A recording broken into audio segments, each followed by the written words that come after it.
When I was married to my ex, her grandfather was a billionaire.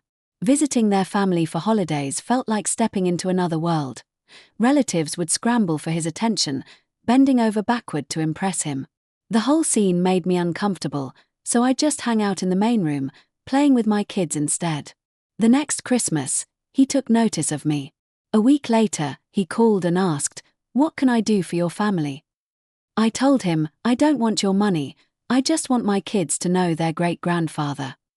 That year, he surprised us by showing up at our house and spending the whole day telling stories about his childhood. He was fascinating, humble, wise, and full of incredible experiences. Eventually, he convinced me to let him set up a trust fund for my kids' education, but that wasn't what mattered most to him. Months later, he admitted something that stuck with me. "Out of all my family, I respect you the most. You never asked me for anything, just to be myself." It taught me that real wealth isn't about money. It's about people who see you for you, not for what you can give them. Story 2. Back in school, I had a teacher who hated me, simply because I aced every test without studying. No matter how many perfect scores I pulled, she'd argue with me, even sneering, "I can't wait to look you up in county jail in a few years." Fed up, I stopped doing her homework, but kept scoring 100s on her exams. Her frustration hit a new low when she gave me a different test than the rest of the class, hoping to trip me up. But I noticed. I called her out to the administration, and she got in serious trouble. The next day, she cornered me after class, hissing, "You just cost me a raise. Cross me again, and I'll make sure you never graduate." So I marched straight back to the assistant principal. Soon after, she lost her job. Fast forward 10 years. I'd built a successful company and was hiring new cleaning staff for one of my offices. Guess who showed up? Her. We locked eyes, both realizing the irony in an instant. To her credit, she apologized, admitting she'd been cruel and was now struggling financially. I didn't hire her for my company, but she does clean my house now. Talk about karma. Story 3. When I was 9, I fell hard for a girl in my class. The feeling must have been mutual because our moms thought it'd be adorable to set up our first date. They sat us at our own little table at a restaurant, where we giggled the whole time, feeling so grown up. I nervously asked her to be my girlfriend, and she said yes. We stayed together all through middle school, first loves in every sense. But right before high school, her family suddenly moved overseas. I was crushed. She wanted to try long distance, but I couldn't handle it. The pain of missing her was too much.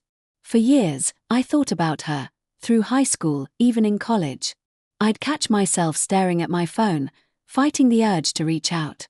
Then, at 25, I took a trip to the country she'd moved to. I had no idea where she lived, no expectation of running into her. But one afternoon, as I sat in a quiet coffee shop, she walked in. My heart stopped. I rubbed my eyes like I was seeing a mirage. It had to be her. I froze, too nervous to say anything. But as she turned to leave, I realized, this might be my last chance. I sprinted after her, and the second she saw me, she pulled me into a hug. We made plans that night, picking up right where we left off. 5 years later, we're getting married. Some things, some people, are just meant to find their way back to you. Story 4. I was mid-Zoom presentation when frantic pounding at my door derailed my meeting. 3 stone-faced officers stood outside. "Sir, we've had reports of someone threatening self-harm in this apartment," the lead cop said sternly. Completely confused, I lived alone, I invited them in to look around. Just as we stepped inside, a desperate voice wailed, "I can't take this anymore. Please, end this now." The officers instantly went on high alert, hands hovering near their weapons.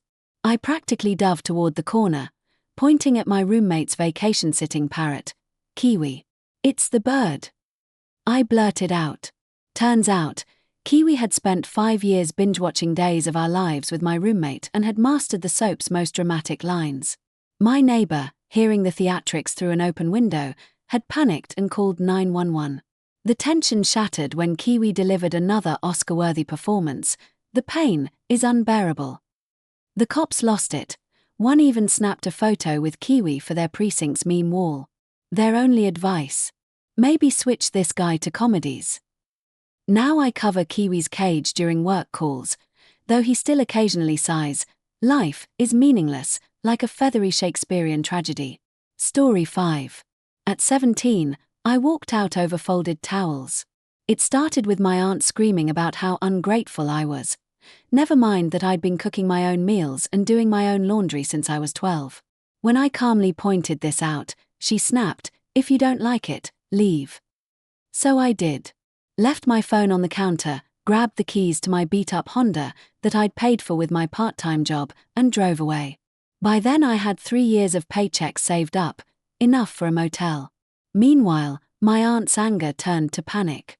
She called the cops, spinning this dramatic story about me possibly being kidnapped. Within 48 hours, I was officially a missing person. In reality, I was parked 900 miles away, eating gas station chips in a motel parking lot.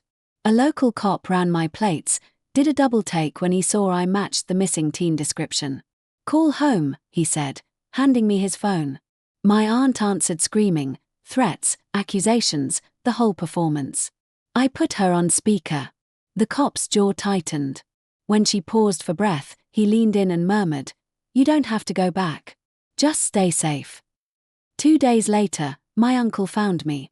Turns out that cop had called him directly, warning that if my aunt kept controlling the story, I might disappear for good. "You ready to come home?" my uncle asked. Not hers. Mine. "No, you're not naughty. You were a kid who stood up for yourself in the only way you could." Story 6.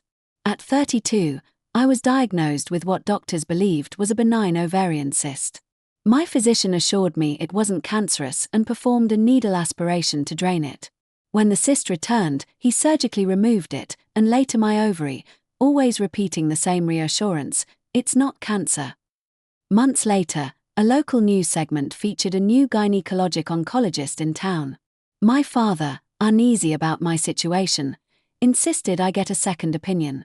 Reluctantly, I agreed. After all, I'd been told 3 times there was no cancer. That Friday appointment changed everything. The oncologist didn't soften his words, "You need a total hysterectomy." Monday. He explained he'd also take abdominal samples during the procedure. Shocked, I reminded him I'd been told repeatedly this wasn't cancer. "Oh no," he said firmly. "You do. I've been wondering where you were for months. I reviewed your slides after your first surgery. This is a rare ovarian cancer, and the needle aspiration may have spread cells." The devastating truth hit me. My original doctor had likely realized his error and tried to quietly correct it without admitting the mistake. Now at 61, I've been cancer-free for nearly 3 decades, proof that second opinions matter, and a parent's intuition can be life-saving.